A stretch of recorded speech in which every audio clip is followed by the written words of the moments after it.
Today at the National Press Club, Prime Minister Anthony Albanese. Fresh from a thumping election victory which saw Labor claim 94 seats, Mr Albanese will outline his priorities for a second term amid a backdrop of international trade uncertainty. Prime Minister Anthony Albanese with today's National Press Club address.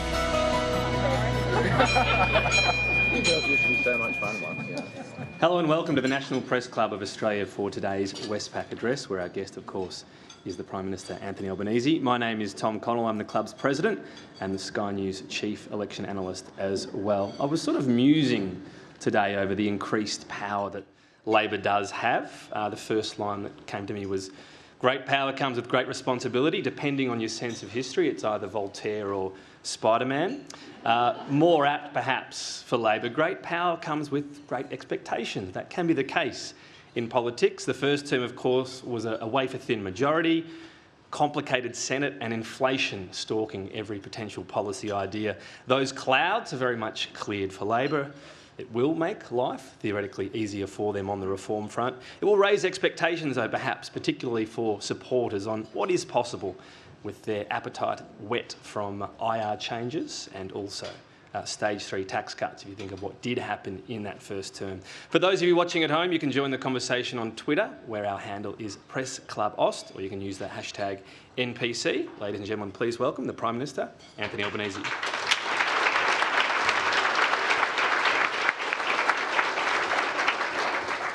Well, thanks very much. It's great to be back at the National Press Club, and I begin by acknowledging the traditional owners of the land on which we're meeting and pay my respect to elders, past, present and emerging.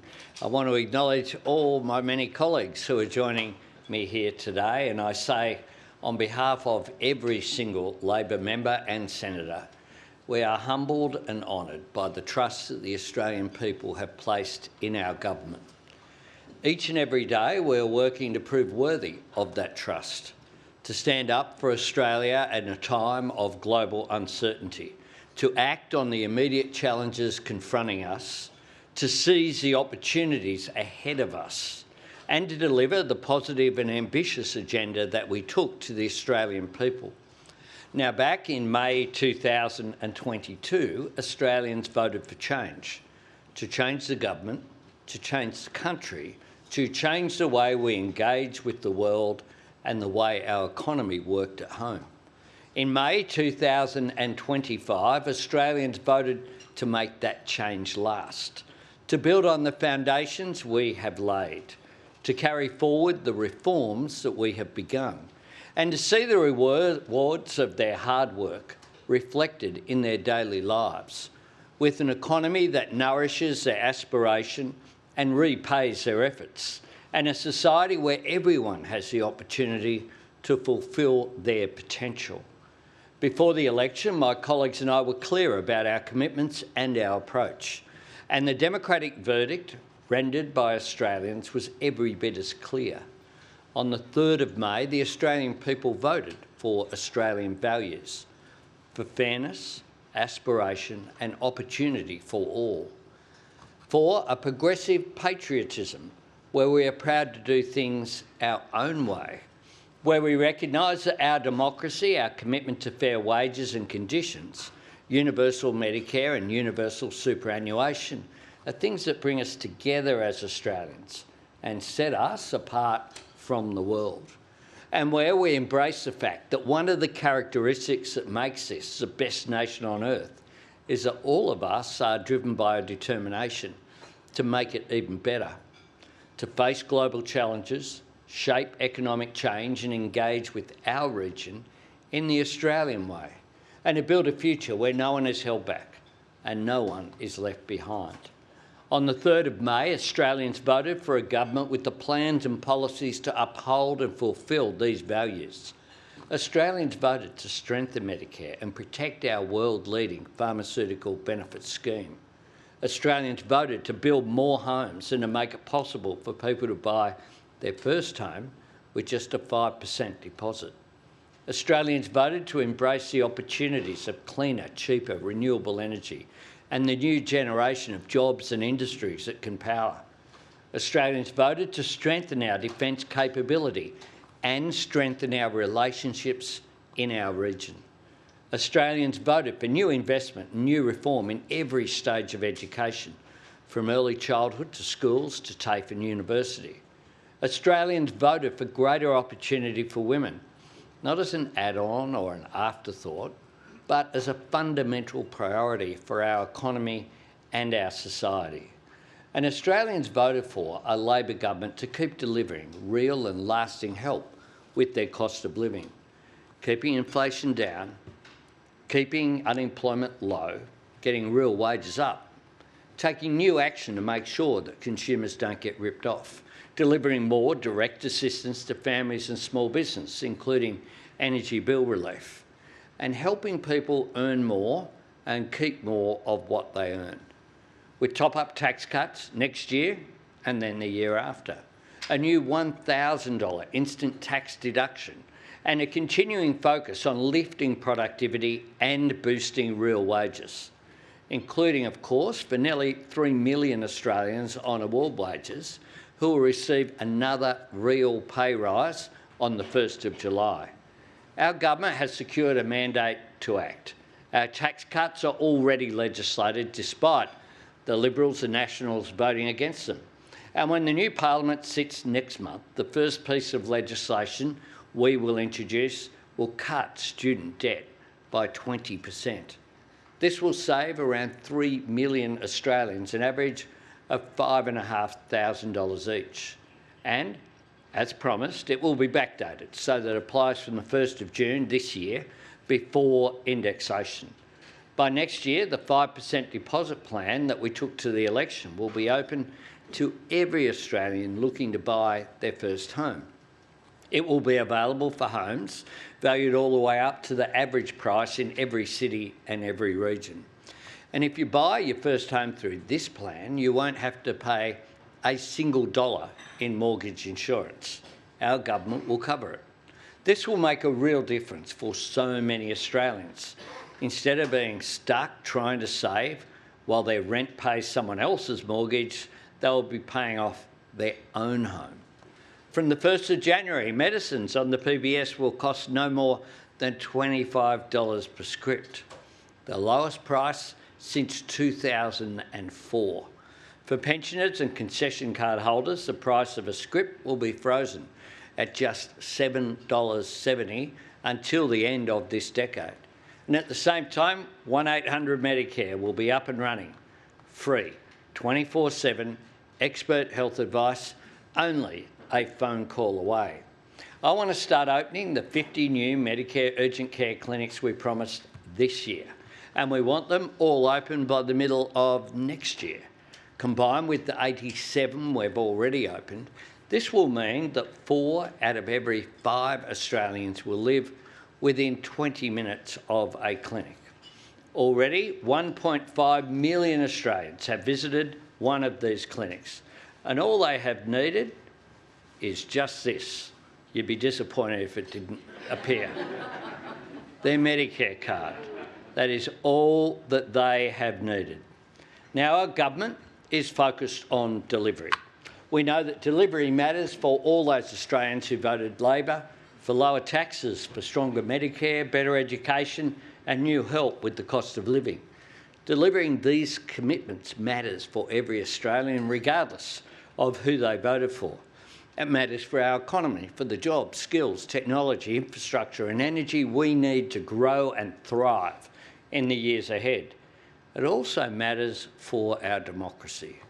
We are living in a time of significant global uncertainty, and that reaches beyond just economic instability. It is the more corrosive proposition that politics and government and democratic institutions, including a free media, are incapable of meeting the demands of this moment. Some simply dismiss such sentiment. Others cynically seek to harvest it.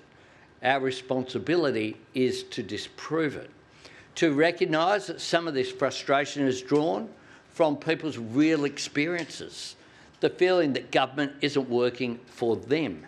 To counter this, we have to offer the practical and positive alternative, to prove that a good, focused, reforming Labor government can make a real and positive difference to people's lives. And that we can do this while building for the future too. A future which delivers on our vision for a stronger, fairer Australia. Indeed, an Australia that is stronger because it is fairer. A future where we realise our potential as a renewable energy superpower. A future where we have a thriving, advanced manufacturing industry, where education enriches our human potential from universal, affordable early learning through properly funded schools and a dynamic tertiary sector. Our vision is for a society that is a microcosm for the world, where all are respected and valued and our diversity is recognised as a strength, where our international relationships in the fastest growing region of the world in human history benefit us, but also provide a platform for us to play a positive and stabilising global role in uncertain times. Our government's vision and ambition for Australia's future was never dependent on the size of our majority.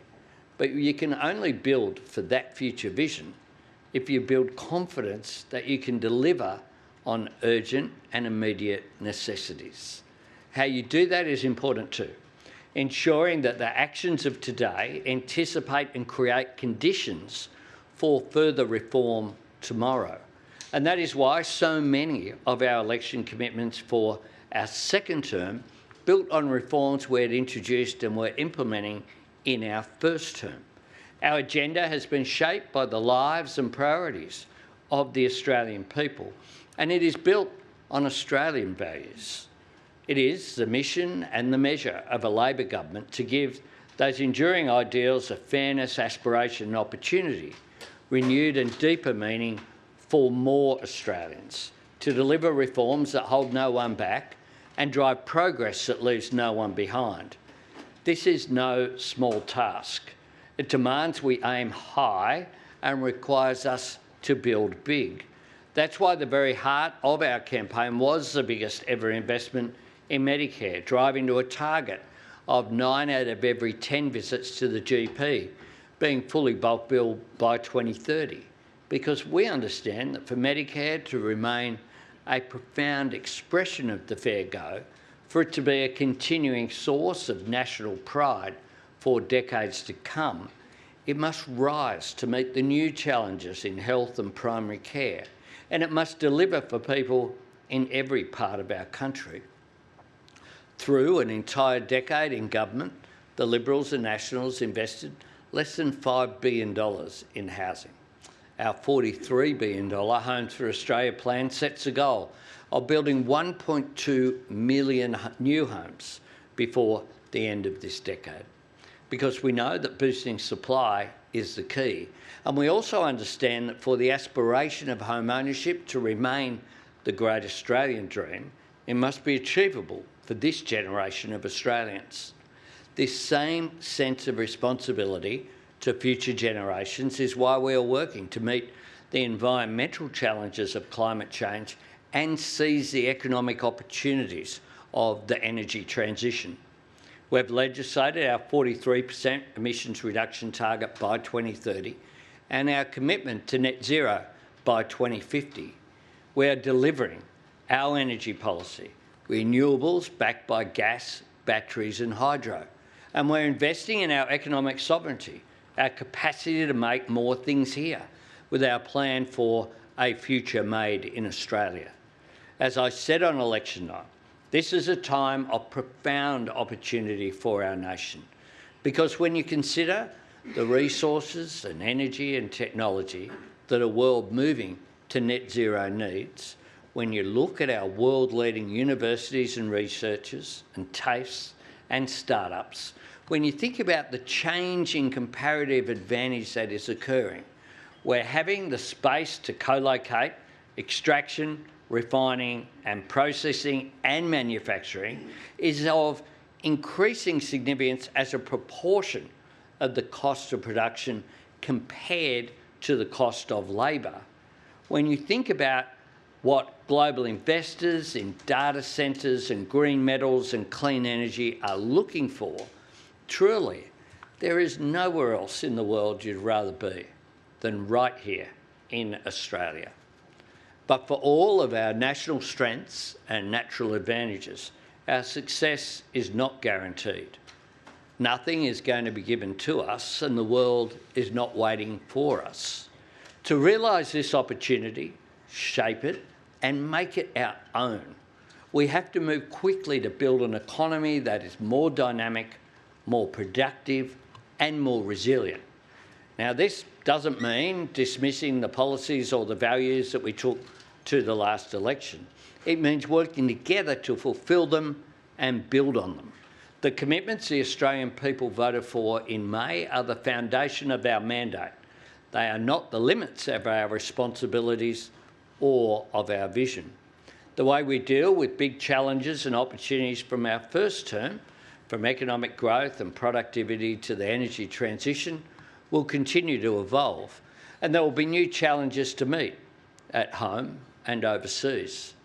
In December of 2022, we responded to the worst global energy crisis since the 1970s by bringing together what was then the New South Wales Liberal government of Dominic Perrottet and the Queensland Labor government of Anastasia Palaszczuk to impose price caps on gas and coal.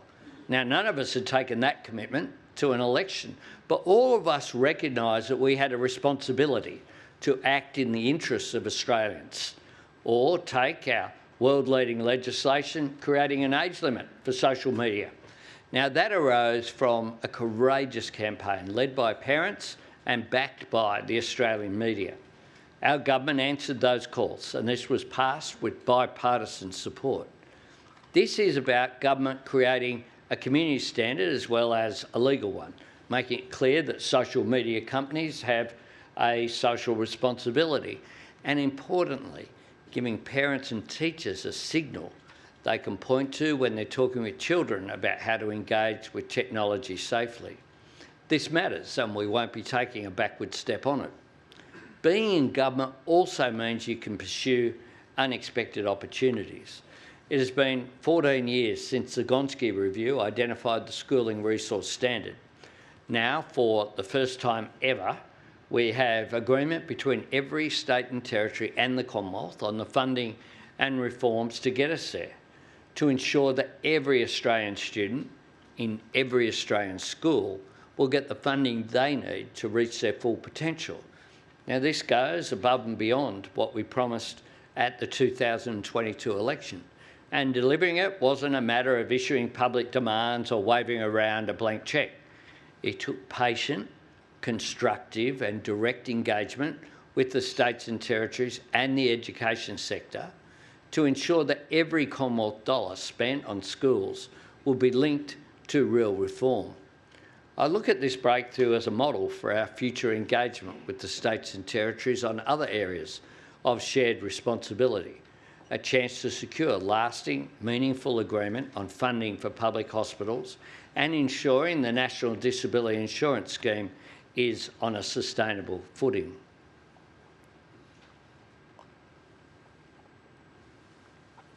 Just as cooperation between different levels of government is vital for securing the services and support that Australians expect and deserve, cooperation between government, business and unions is essential to securing our future growth and prosperity.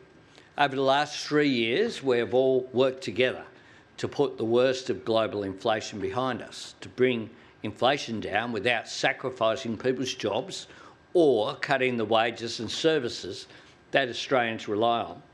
With 2 interest rate cuts already this year, there is a growing sense that our economy is turning the corner. Making our way forward depends on what all of us can work together to achieve. And that's why I've asked the Treasurer, Jim Chalmers, to convene a roundtable to support and shape our government's growth and productivity agenda. At Parliament House in August, we will bring together a group of leaders from the business community, the union movement and civil society. This will be a more streamlined dialogue than the Jobs and Skills Summit, dealing with a more targeted set of issues. We want to build the broadest possible base of support for further economic reform to drive growth, boost productivity, strengthen the budget and secure the resilience of our economy in a time of global uncertainty. What we want is a focused dialogue and constructive debate that leads to concrete and tangible actions. The starting point for our government is clear. Our plan for economic growth and productivity is about Australians earning more and keeping more of what they earn. We want to build an economy where growth, wages and productivity all rise together.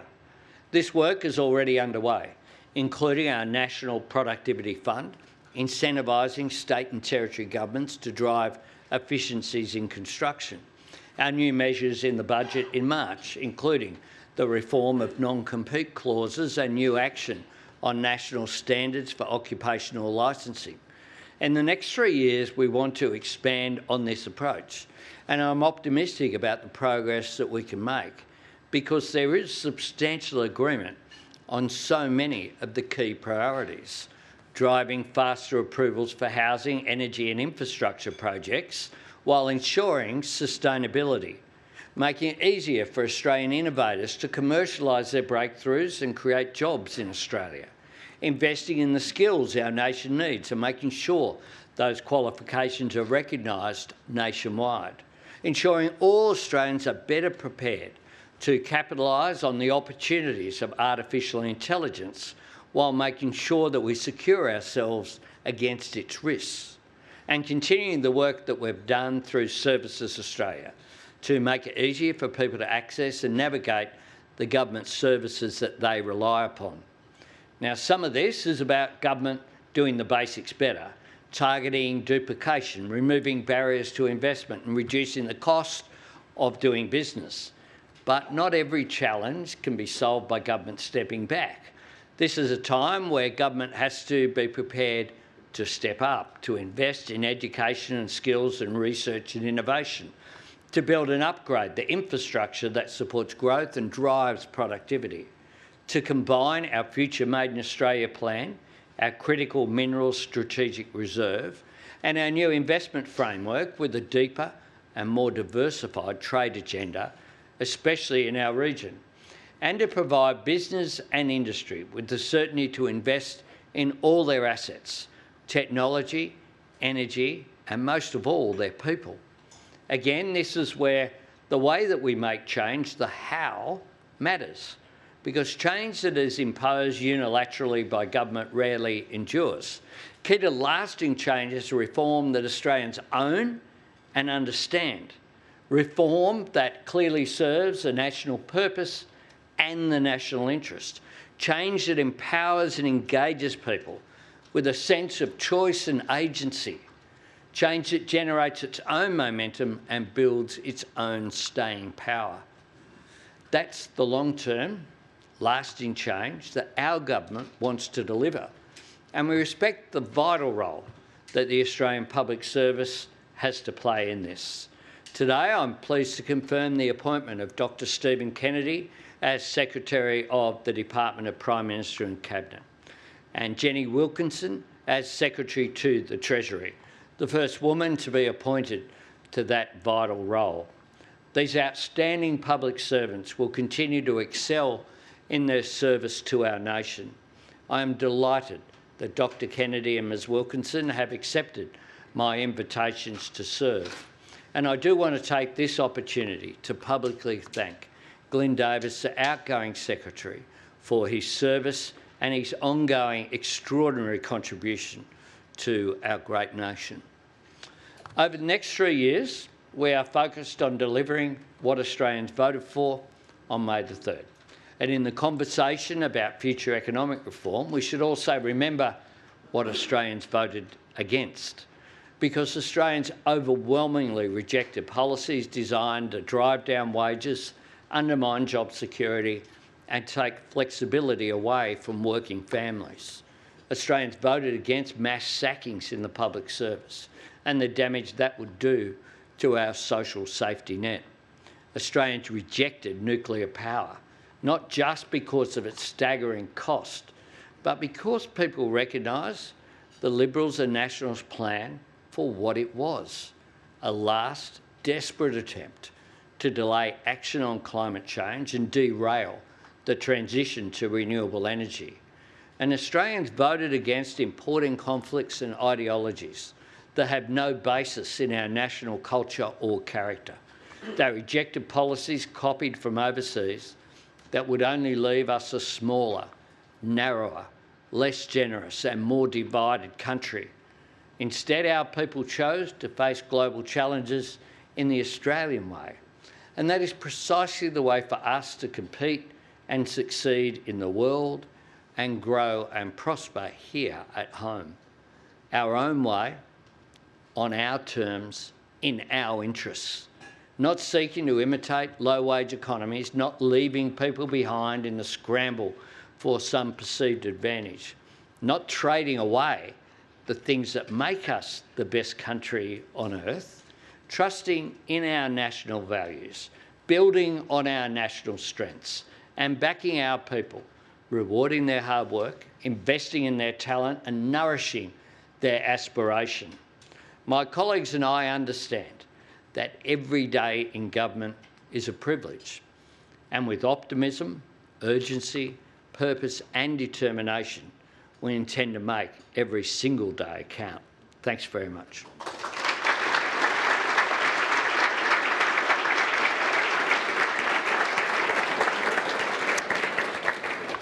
Thank you, Prime Minister. So the Productivity Summit, you alluded to the one in the previous term on IR as well. Some of the business leaders in the wake of that said they felt like things were too slanted towards what the unions wanted. How would you reassure them this time around that it's worth participating and it will be a level playing field? Well, we're a Labor government. We support unions existing, and some of the commentators preferred that unions didn't exist. That's the truth. But we will always respect both the role of business and the role of unions. And one of the things that I say is that there are common interests that you can't have. I say this to unions as well. You don't get union members unless you've got successful employers. And it's the private sector that drives an economy. What the public sector should do is facilitate private sector activity and private sector investment. And that's what my government is focused on. We will invite people to the gathering, the round table. Will be held in Parliament House. I've been working with Jim and the economic team. Jim will have more to say about it when he appears at the National Press Club here next week. But we want to have open and honest conversations, not shut down conversations by saying if someone raises an issue, that means you immediately go from A to Z, which is often what happens. But early in the term, the Jobs and Skills Summit led to, I tell you what, without it, we would have greater skills shortages in this country. We wouldn't have free TAFE. We wouldn't have the $10,000 incentives that we have for people in construction and energy. We wouldn't have those issues being addressed with, and a more rational discussion as well about the role that migration plays in that. So we will be respectful. We want people to participate in the spirit of goodwill in which we're making this suggestion. Thank you. All right, well, we have what we call in the TV business a hard out of 135 and a list that would have a whole AFL side, including a sub. So I'll ask our questioners to be to the point, beginning with Michelle Grattan from The Conversation. Prime Minister, you spoke of using the federal government's funding leverage to get reform in areas where it has indirect rather than direct power, and you particularly mentioned Gonski. Can I ask you about hospitals, though? They were a preoccupation of your predecessor, Kevin Rudd. Do you think that the present hospital system in Australia is fit for purpose? You've got a funding agreement coming up in a year or two to negotiate a long-term agreement. What areas of reform would the federal government be particularly looking for in trying to negotiate with the states in this area that's of preoccupation, I think, to a lot of people concerned about the health sector? Well, thanks, Michelle. We have an ageing of the population, and that's part of the challenge that we have to deal with. But we came to an agreement with $1.7 billion extend the hospital agreement to enable us to then have a discussion, not in the context of a looming election, but to have a discussion about how it fits together. The public hospital system, primary health care, the creation of urgent care clinics really has made a substantial difference in taking pressure off EDs and provides for a middle path, if you like, and has been enormously successful. The satisfaction rates for people who go to an urgent care clinic are extraordinary, which is why we announced an additional 50. The aged care reforms that we have had to delay some of the implementation to make sure it's got right, but that shows an example of where we were able to get agreement, and credit to the former minister for the work that Annika Wells did in that area. So a lot of it is cost shifting because there are people in hospital beds who would be better for them as well as better for the country's finances as a whole, for there to be a more efficient and sensible way of dealing with the delineation between Commonwealth responsibility and state and territory responsibility. And that's what we intend to work through. I think similarly, the NDIS, there are people going on to the NDIS. The numbers mean that growth that we inherited, that was pretty close to 20%, was simply unsustainable, and the system would just collapse. So how do you get rational decision making that is providing for the best service possible but delivered in the most efficient way possible by each level of government is the starting point. Next question, Jane Norman from the ABC. Hello, Prime Minister Jane Norman. Thank you for your address today and for your ongoing support of the club. I wanted to ask you about defence spending, as it is an issue that's being considered globally at the moment. You've said time and time again that you don't want to set an arbitrary target where other countries around the world have started to sort of accelerate their funding.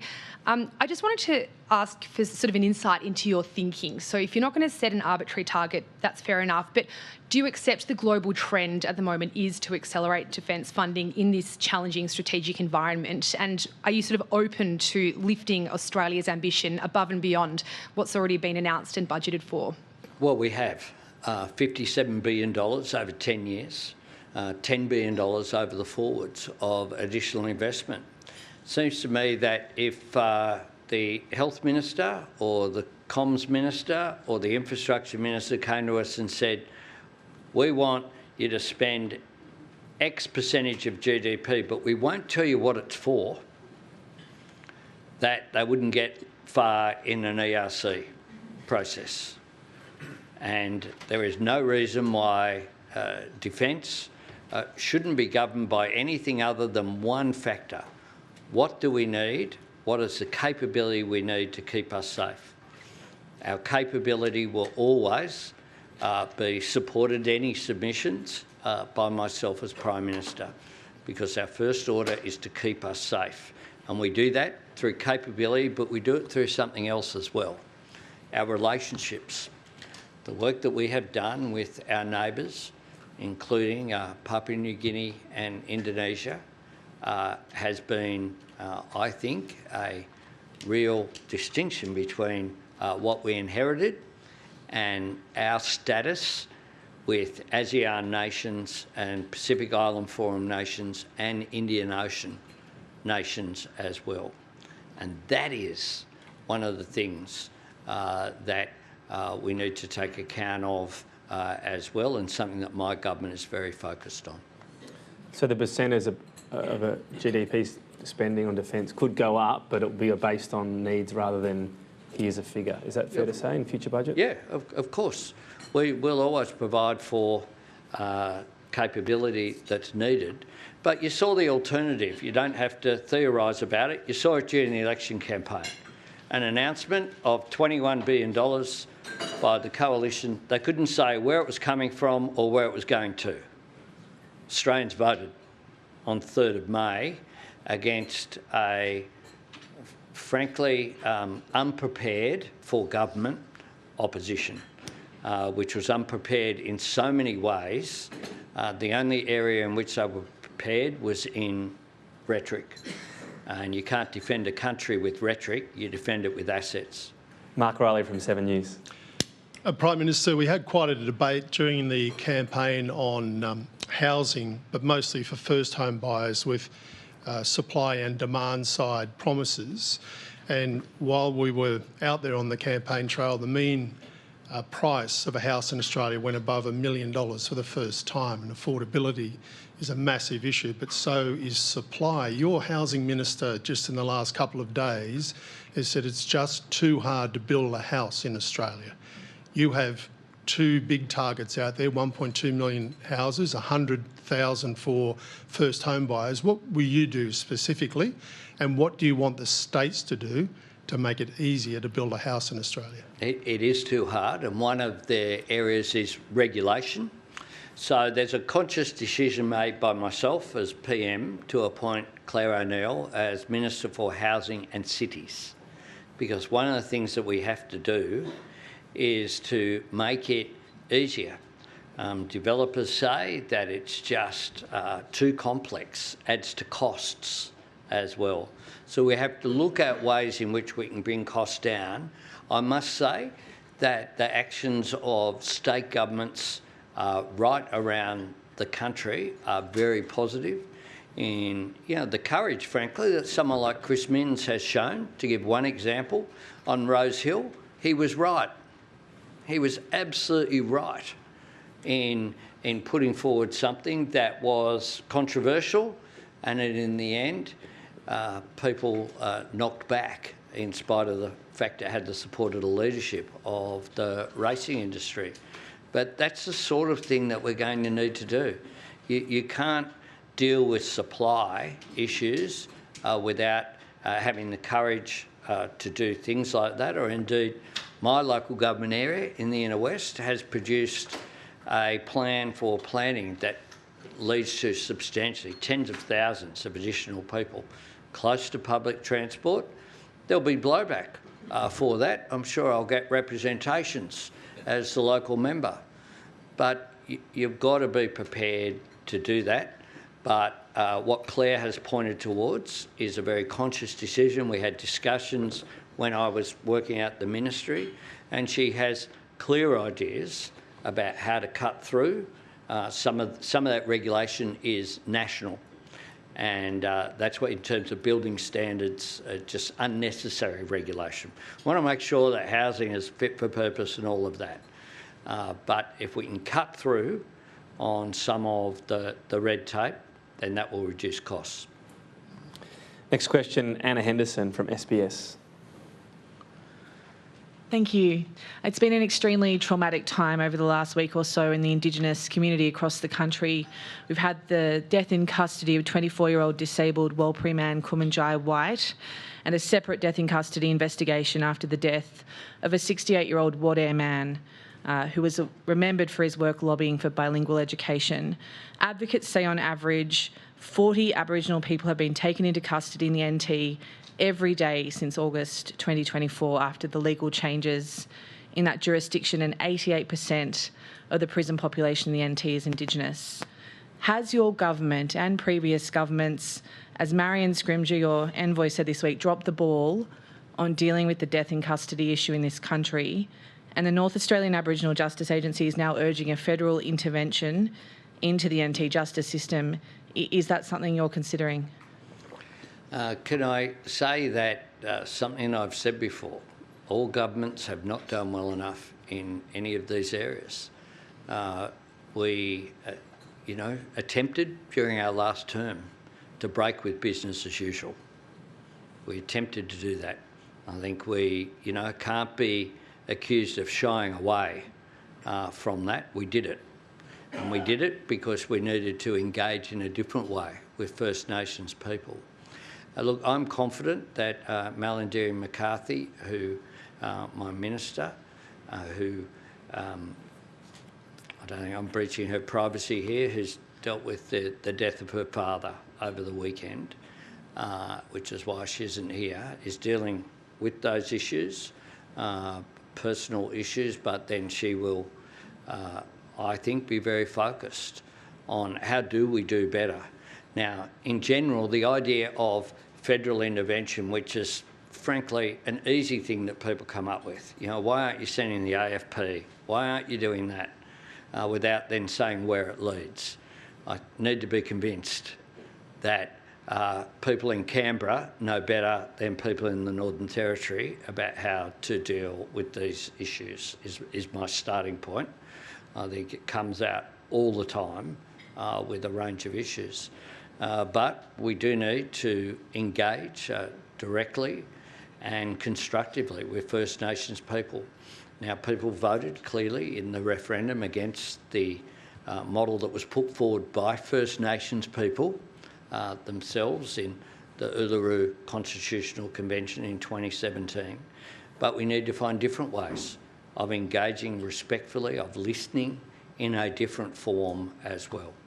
Thank you. Next question comes from Andrew Clennell from Sky News. Prime Minister, Angus Houston, the co-author of your Defence Strategic Review, told the US Studies Centre last November that AUKUS boats, quote, must be a net addition to Australia's military capability. The only way they can be a net addition to Australia's military capability is to increase our defence spending to 3% of GDP as we move into and through the 2030s. Will you take note of what he said? It may be in Australia's interest to stand up to the US on trade, but is it really in our interest to stand up to Donald Trump when it comes to how much we spend on defence? And if we don't spend more on defence, couldn't the Americans threaten to not build or give us the AUKUS submarines? Well, I think that Australia should decide what we spend on Australia's defence. Simple as that. That's my view. Now, if others think that that's not the case, then it's up to them to make that case. Angus Houston's been a friend of mine for a very long period of time, and I always pay attention to anything that Sir Angus Houston has to say. But I've made it very clear. We will support the capability that Australia needs. I notice in your question you haven't put forward one thing that we should be investing in that we're not investing in. That's Angus Houston told you that two things? That's my point. That's my point.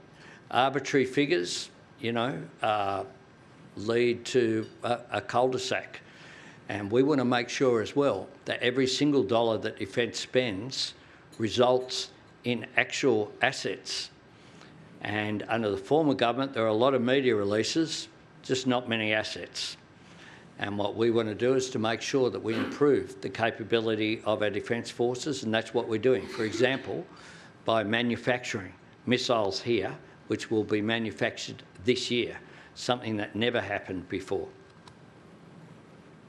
Phil Curry from the AFR. Thanks, Tom. Oh, hi, Pam. I want to go back to Tom's question about the Productivity Summit, because there was a lot of cynicism in the business community after the Jobs and Skills Summit that most of the, if not all of those outcomes were preordained, especially on IR. Now, it's hard to talk to a business group about productivity at the moment without them mentioning the first and second tranches of IR laws.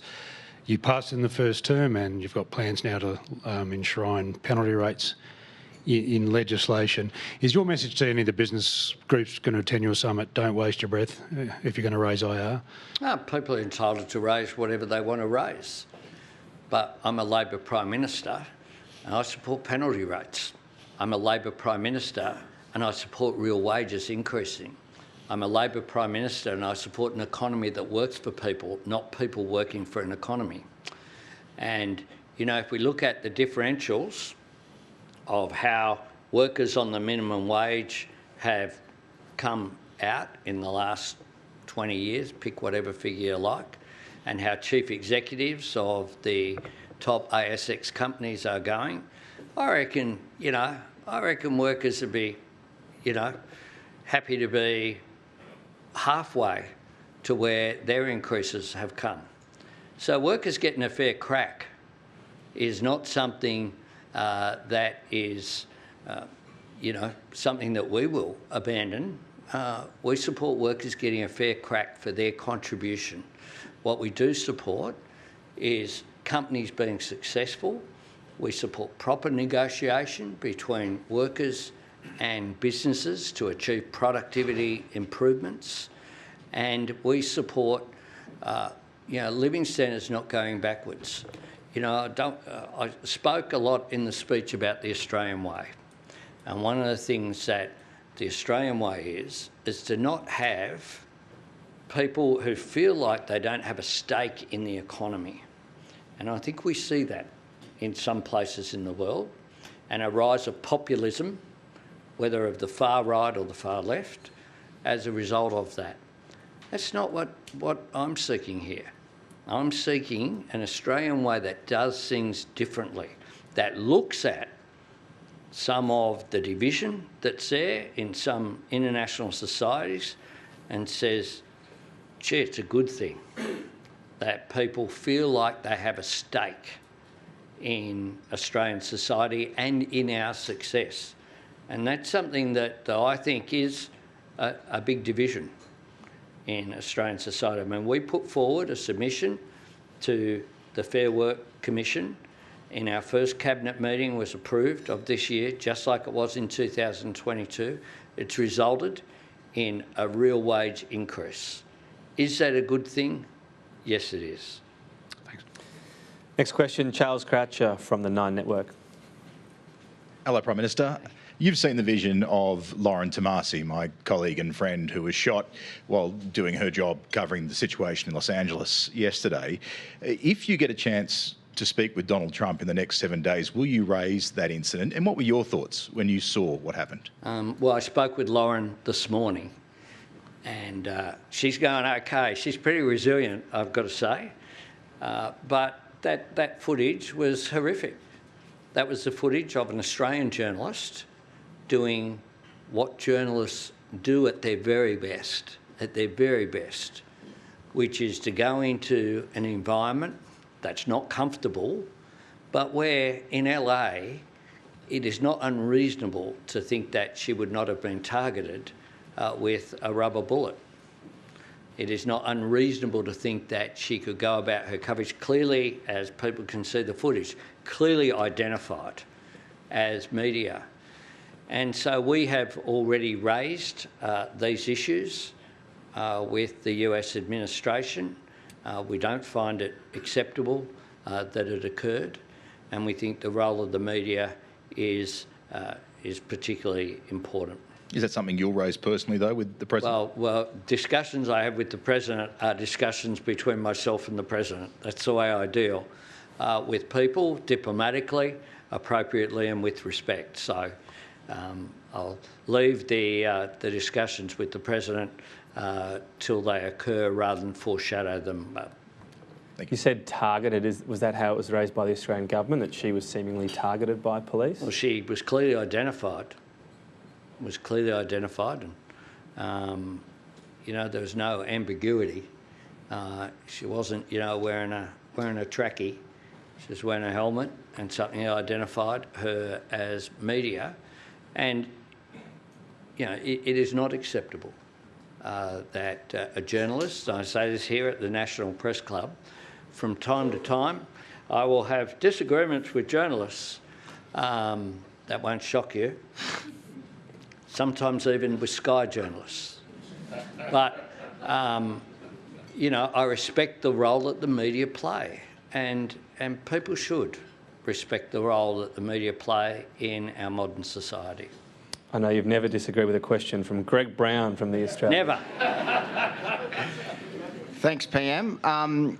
In the context of the debate about defence spending, you've said that we have strategic competition in the region. But I was hoping for you to really simplify that so voters understand your thinking on this. So do you think China is a national security threat to Australia? I think that our engagement with the region and the world needs to be diplomatic, needs to be mature, and needs to avoid the attempts to simplify what are a complex set of relationships. And Australian journalists should do the same. And I believe... But isn't it less about simplifying it, like for what you're arguing? We have strategic competition in the region. But does that mean China is a potential military threat to Australia? We have strategic competition in the region. We have that. We have a defence strategic review which outlines what Australia's defence needs are. And we engage constructively in the region, including with China and including with ASEAN nations. And what we say is that it is in Australia's interests and indeed the world's interests for there to be peace and security in our region and indeed around the world. That's our position.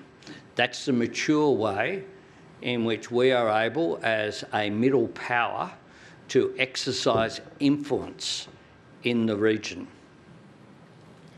Next question, Paul Sakal from the SMH and The Age. Thanks, Prime Minister. Thanks, Tom. Prime Minister, you might meet the US President next week. Would you be willing to walk away from that meeting without a deal if the Americans don't offer a good one? And on the productivity roundtable, if there are big ideas that come out of it, do you commit to go into the next election with those policies, or could you legislate in the interim? Well, on the latter, I don't want to preempt it. I want people to be able to have a discussion. To be able to have a discussion without screaming headlines saying, this is going to happen because someone has raised it. I want people to be able to have a mature discussion around a room to see where is it, are there win-wins on productivity, are there win-wins, I think, in a whole range of areas. For example, on, approvals, things that was in the speech, approvals of things like housing, industry, how do we get things moving quicker, but which are more sustainable as well? How do we use that to boost productivity going forward? And on any arrangements, as we did with the European Union, we'll only sign up to things that are in Australia's national interest. So on things like the Pharmaceutical Benefit Scheme, the Media Bargaining Code, our biosecurity in agriculture, they're not on the table as far as we're concerned. But are there areas in which Australia and the United States can have win-wins? Yes, I believe that there are, and I will engage in those discussions respectfully, as we have over recent months. Next question, Dana Daniel from the Canberra Times. Thank you, Prime Minister. You've spoken about the importance of a free media to democracy. Traditional media companies have lost millions of dollars in revenue since Meta stopped paying for news on its platforms, and they say that this threatens their viability. Your government's announcement in December that a levy would be imposed on those who refuse to pay seemed to hit a wall after Donald Trump's tariff announcement, and a promised discussion paper is overdue. Will the progressive patriotism that you spoke about in your speech include Australia leading the world in safeguarding the viability of public interest journalism? And how soon can we expect the news media bargaining incentive to be legislated? We certainly support the News Bargaining Code, and we've made it very clear, for example, to the US, and we made it clear publicly that that's not on the table any more than the social media ban for under 16s is on the table either. We respect the role of particularly local papers. As a local here in Canberra, it plays a vital role, and it is of critical importance that those media organisations are able to survive. Now, media is changing. Legacy media isn't everything, but it's important. And I respect the role that it plays, just like I respect new media as well. I did well documented. I did 20 podcasts this year leading up to the election. I'll do other. I've got another one on Thursday morning. I'll continue to engage because you have to engage with people where they are. But where they are, Canberra Times is a good example. You have articles about local issues, including ones that are very difficult to read, including Josh Papali's 2 tries against us on Sunday. That brings heartache.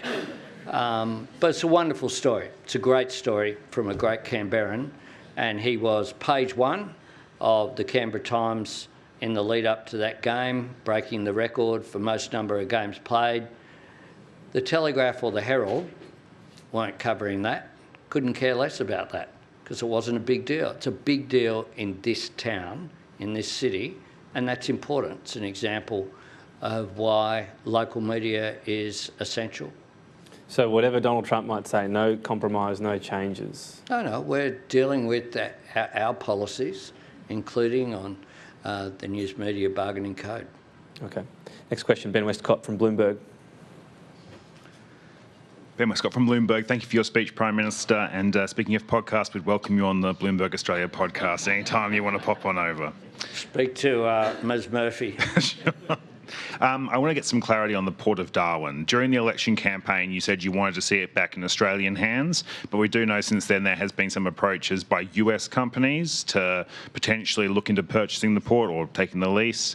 Are you adamant that it must be in Australian hands after it leaves Landbridge, or would a friendly partner nation also be okay? Well, private equity has a different perspective, of course, when it comes to investing in infrastructure. And so you'd want to examine what the nature of any bid is.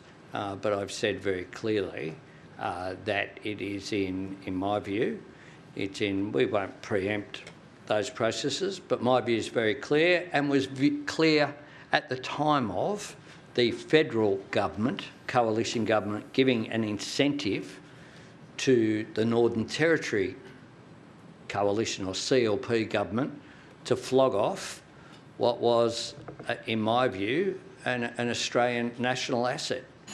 So I think it should be in Australian hands, is what I've said very clearly, and I'd need some convincing of that. I think that was a wrong decision. I haven't changed my view since it was made. Thanks. Tessa Conomu from AAP. Thank you very much for your time, Prime Minister. Millennials and Gen Z are making up a greater share of the electorate, and despite both being younger voters, Gen Z are less anchored to the two-party system. What impact will this have on policy and your messaging? I think we saw during the election campaign a different campaign in how to reach those people.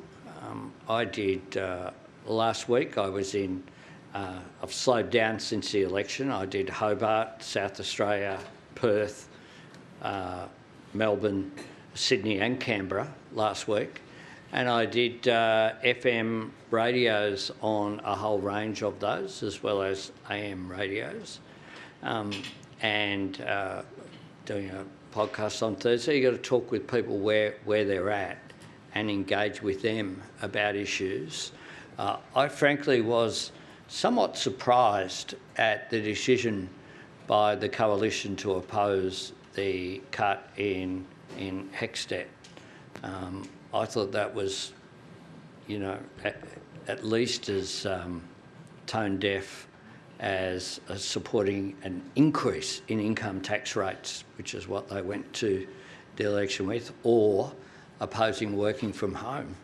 You've got to look at the changes that are there in society and how we engage with people and what are their issues that they're concerned with. And a whole lot of new media, I won't give free ads to the ones that are, engage with those people and reflect what their opinions are going forward. So I think it will change the way that politics works. One of the things I'm really proud about is this morning we had a gathering of new members of parliament, their sort of O week, where they come along, and I was able to speak to them, including, 21-year-old Senator Charlotte from South Australia. I look around everything from the cabinet room to the caucus. We have more women in the House of Representatives whose name begins in A, starting with Annika Wells, than Liberal or Nationals have women on the floor of the House of Representatives. Our team are diverse, and that includes a range of younger people, not just 21-year-olds, but other people in their 20s and early 30s who've got elected. That's great. That's what the parliament should be. It should reflect Australian society. Do you ever get a bit nervous when maybe a younger staff member sends out a bit of an edgy Insta post and you're not quite sure what it means, but you're assured it's going to go well? That's why they give us young staff to explain it. No, look, I think politics has changed as well. Like, people I say this at National Press Club so it'll appear in a transcript in future years. People need to chill out about stuff that people will have on social media. If people are held to account for what a 21-year-old has on social media in 10 years' time, then we won't have anyone willing to put their hand up in public life. It needs to change the whole way that we deal with those issues as part of the way of dealing with it. So less, we don't go through what people put on social media. It's up to them. They're accountable for it, but there's no centralisation of that because it just wouldn't work. It just wouldn't work at all. And I understand the pressures that young people, are under, which is very different from the pressures that were on. I wouldn't particularly appreciate everything being documented when I was in Young Labor, let me tell you. All right, on that note, we're trying to get through two more. Karen Barlow from the Saturday paper. Hello, Prime Minister.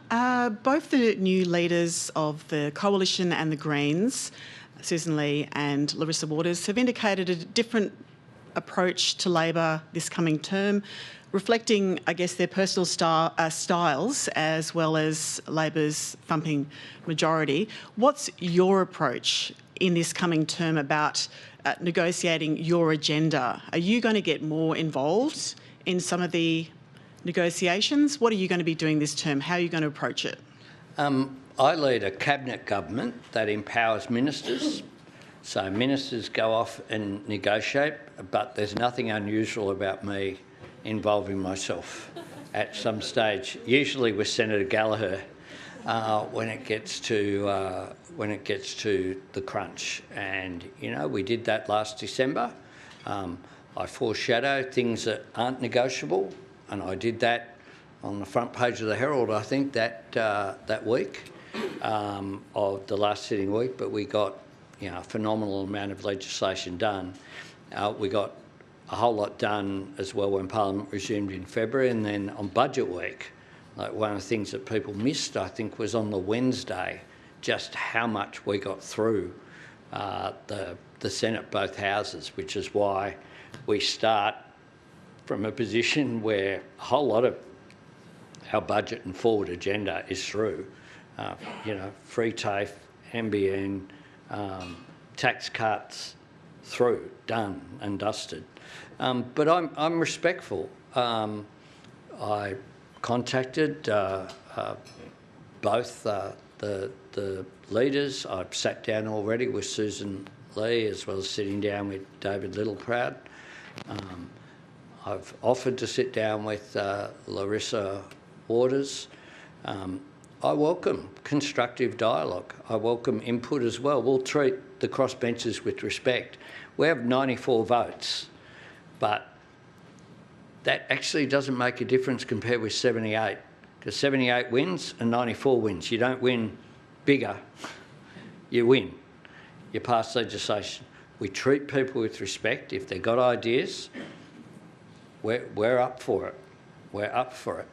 And I welcome the fact that Susan has made some constructive discussion, and the Larissa as well. But, you know, we'll wait and see. The proof will be in the pudding. I think they've both got issues with their internals. That, fortunately for me, is something that I don't have. We'll see Susan Lee here on the 25th as a bit of a plug. Final question, Katina Curtis from the West Australian. Thanks, Prime Minister. You've obviously spoken about doing things the Australian way. There does seem to be an American book that has been passed around your economics team, Abundance, from Ezra Klein and Derek Thompson. Several of them have referenced it. Have you read it? How do you see that abundance agenda applying in Australia? And one of the things it talks about a lot, particularly around housing, is the way that people who just don't want progress because they want to hold on to what they've got kind of weaponise environmental laws and litigation. That's obviously in a US context, but I think we see it happening here with NIMBYism. How do you intend to stop that? Well, I'm not going to comment on a book that I haven't read, which is probably a good idea. I'm old-fashioned. I only launch books that I read, which caused, in the last term, Daniel Molino, who wrote a 3,500 page book, for me to not launch his book, as worthy as I'm sure it was. But I did launch Andrew Charlton's book, where it was much more smaller. So, hint there for parliamentary colleagues, if you want me to launch your book, make it a bit shorter so it's realistic for me to do so, given the amount of reading of cabinet papers, etc., that I have to do. So I won't comment on that.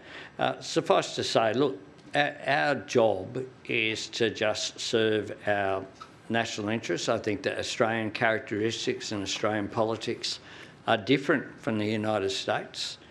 I think that the events we're seeing in the United States are something that no doubt many books will be written about in future years, and at some stage down the track I'll have time to read them, but I can't imagine that being the case over the next 3 years.